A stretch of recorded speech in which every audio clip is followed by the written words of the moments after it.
He was once a hero. Now he's the scapegoat of a crime. Falsely accused and tarnished by lies, Jack Cooper sought refuge in a coastal town. But the dark secrets of his past are about to surface. This time, the fire of justice will burn brighter than ever. This story will shock you. Don't forget to subscribe and hit the like button. It was a foggy morning in the coastal town, where the sea breeze carried a scent of salt and faint nostalgia. Jack stood at the pier, his hands working rhythmically as he adjusted the worn fishing nets on his small boat. The waves, wild and relentless, crashed against the jagged rocks along the shore, as if mirroring the turmoil hidden deep within him. Once a respected firefighter in the city, Jack was now a man seeking solace in a place where only the tide seemed to remember his name. His rugged face, lined with unspoken pain, carried the weight of a past that refused to let go. 5 years earlier, everything had unraveled in a single tragic night. A warehouse fire, ferocious and merciless, had consumed not just steel and wood but 2 lives. And when the investigation report, cold and unforgiving, marked negligence in bold red ink, the full burden of responsibility had been placed upon Jack's shoulders. His protests of innocence had been drowned out by public outrage. No one had listened. No one had cared. His badge, once a symbol of courage, was stripped away, leaving him adrift in a storm of shame and guilt. That evening, the sea grew restless as dark storm clouds gathered on the horizon. The air thickened with tension, the calm before a tempest. Jack had just returned from the market, his fishing supplies tucked under one arm, when a distant eerie screech cut through the mist. He paused, ears straining. Tires skidding, followed by the metallic crunch of impact. Then came the sound he knew all too well, screams raw and desperate, echoing like ghosts through the coastal cliffs. Jack's body tensed. Adrenaline surged as he dropped everything and sprinted toward the sound, his boots pounding against the uneven, rain-slicked ground. The wind howled around him, tearing at his clothes, but he didn't slow. He couldn't. The instincts he thought he had buried long ago were now wide awake. Reaching the edge of a rocky cliff, Jack's eyes widened in horror. Through the thick fog he saw it, a car spinning out of control, crashing through the rusted guardrail as if it were paper.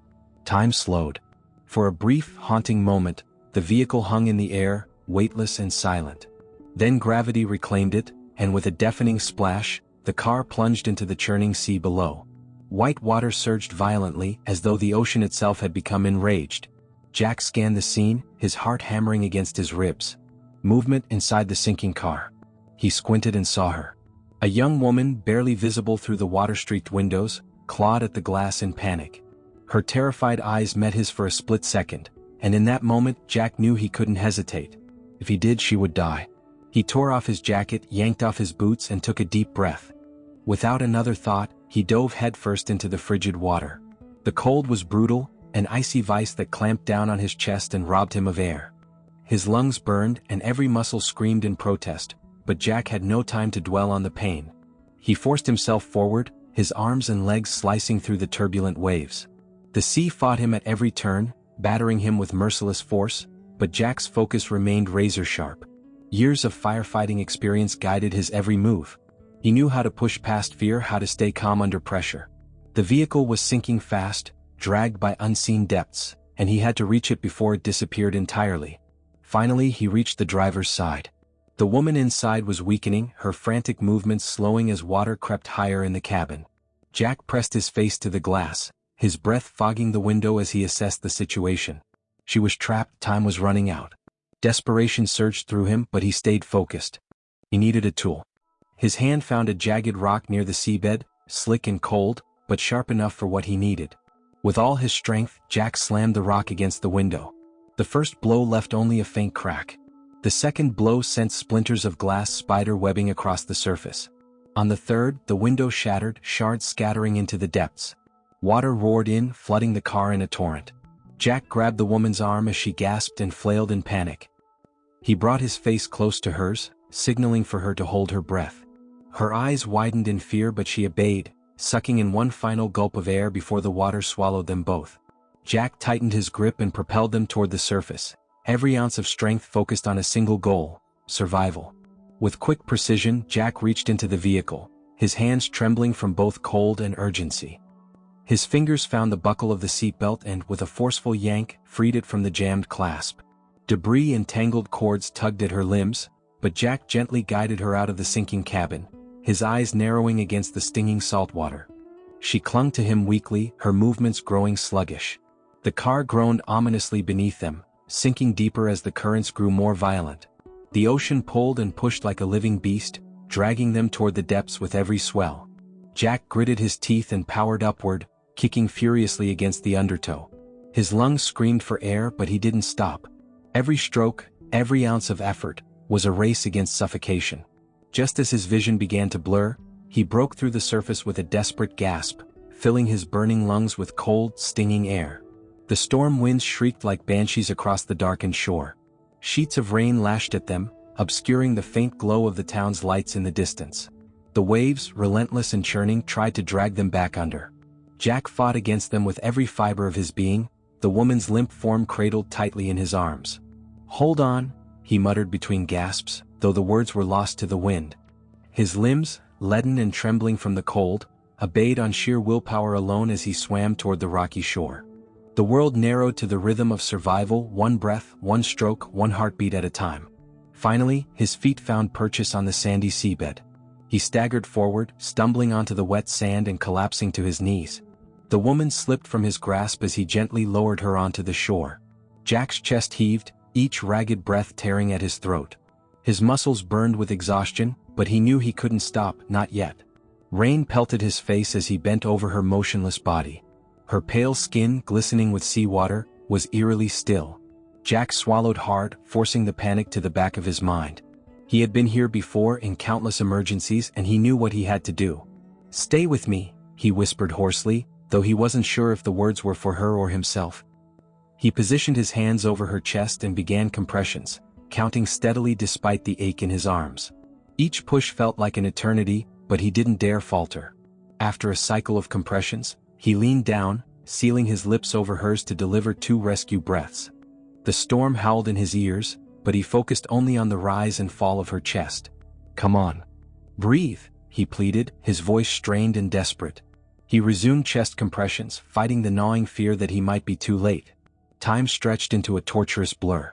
Jack's vision darkened at the edges, exhaustion threatening to consume him. But just as he was about to give in to despair, the woman's body convulsed beneath his hands. She coughed violently, a rush of seawater spewing from her mouth. Her entire frame shuddered as she drew in a ragged, gasping breath. Jack exhaled a shaky breath of relief, his hands trembling as he wiped the rain from his face. He sat back on his heels, his body finally surrendering to fatigue. For a moment, all he could hear was the sound of her coughing, each breath a fragile triumph over death.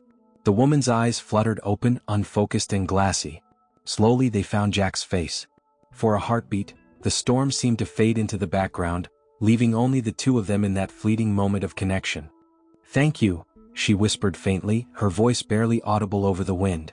Jack nodded, his throat tight. Words eluded him, so he simply squeezed her hand gently.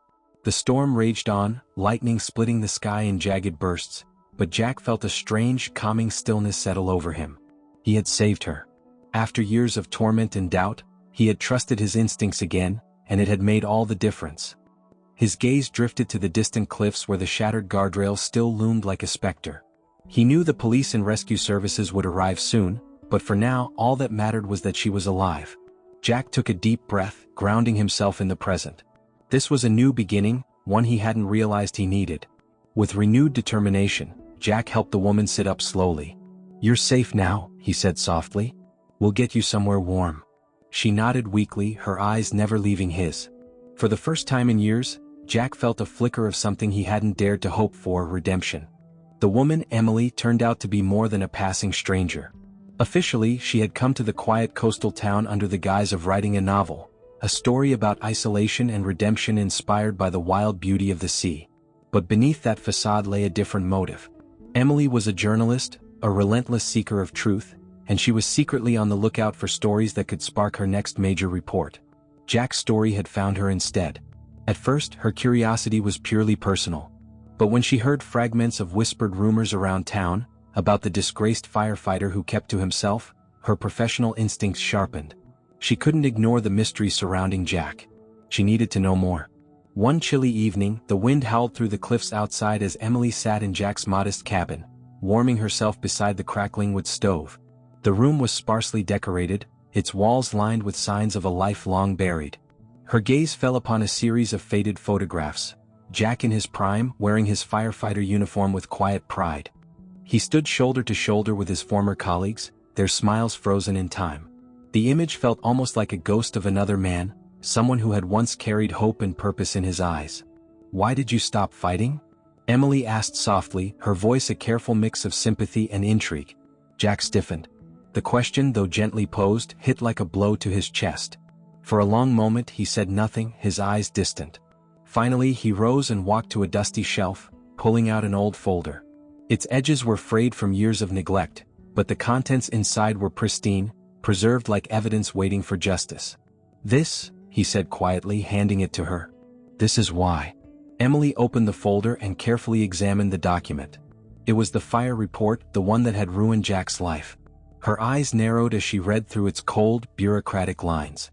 Jack stood silently by the window, his jaw tightening as he continued. "They said the fire was my fault. Negligence they called it. But even the signature on that report was forged. I tried to tell them, but no one wanted to hear the truth. They needed a scapegoat and I was the easiest choice."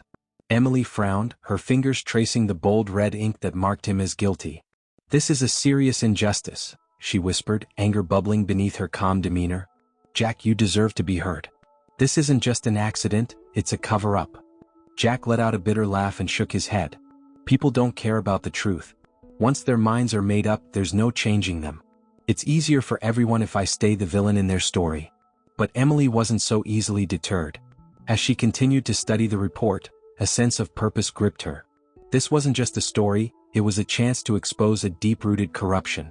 She was determined to uncover the truth, no matter how deeply it had been buried. When Emily returned to the city, she dove into her investigation with relentless energy. She spent long hours in dusty archives, poring over old records and cross-referencing names, dates, and transactions. The deeper she dug, the more disturbing the patterns became. The warehouse where the fire had started wasn't just any building, it was owned by the cousin of the town's mayor. Missing financial records, suspicious insurance claims, and erased security footage hinted at a far more sinister narrative.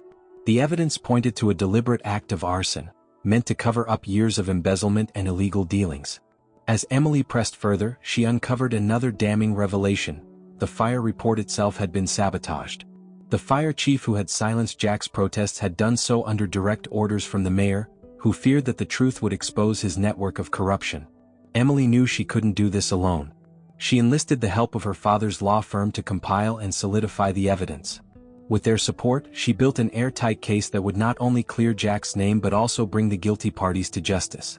The town council meeting was packed that night.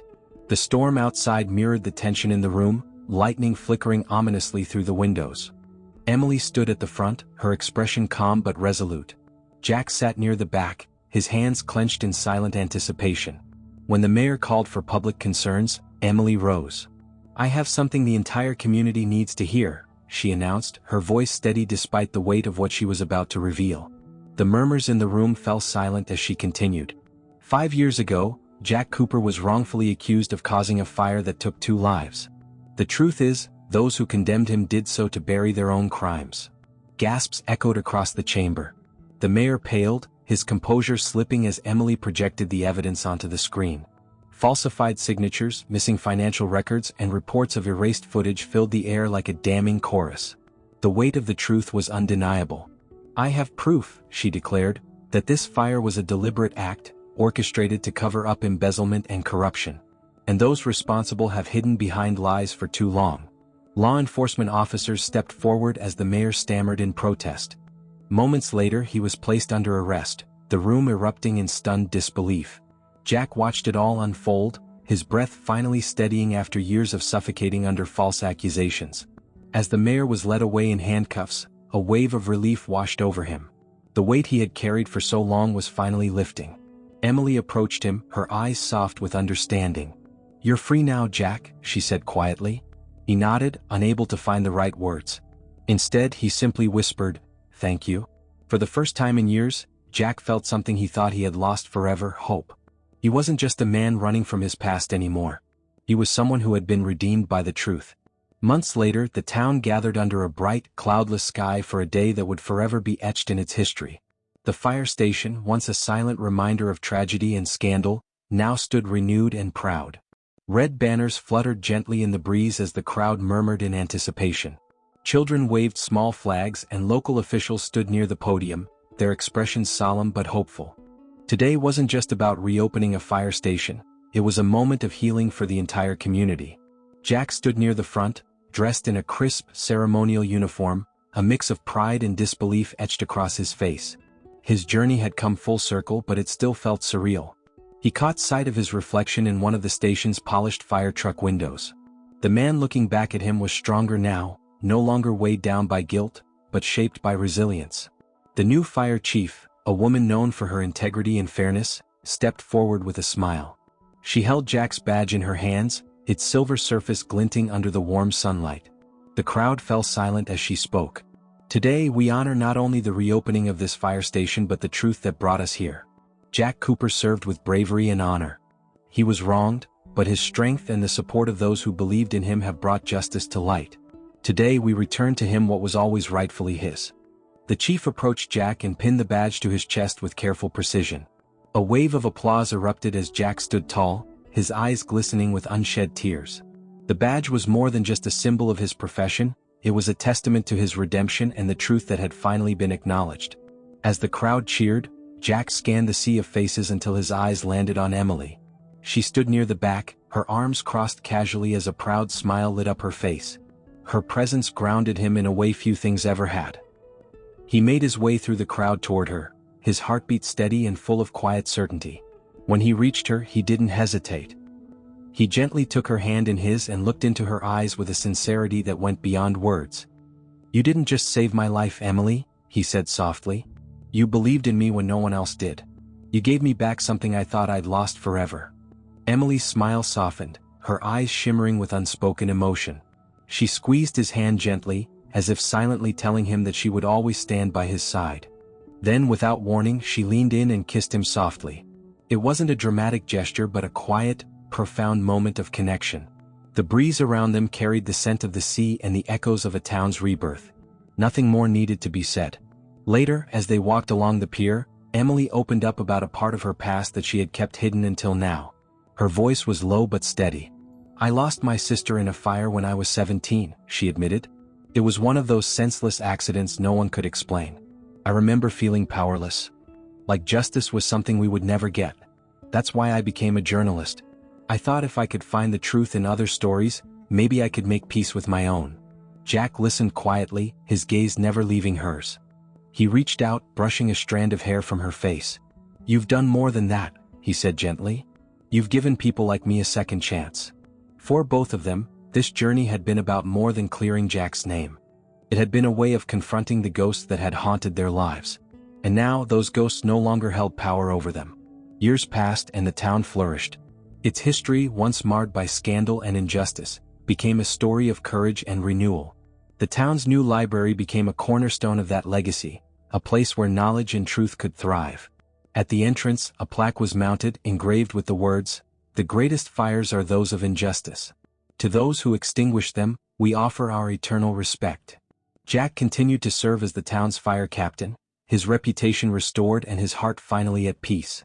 He became a symbol of resilience, a reminder that no matter how deep the wounds of the past, healing and redemption were always possible. Emily, meanwhile, continued her work as a journalist but found herself spending more time in the coastal town she had come to love.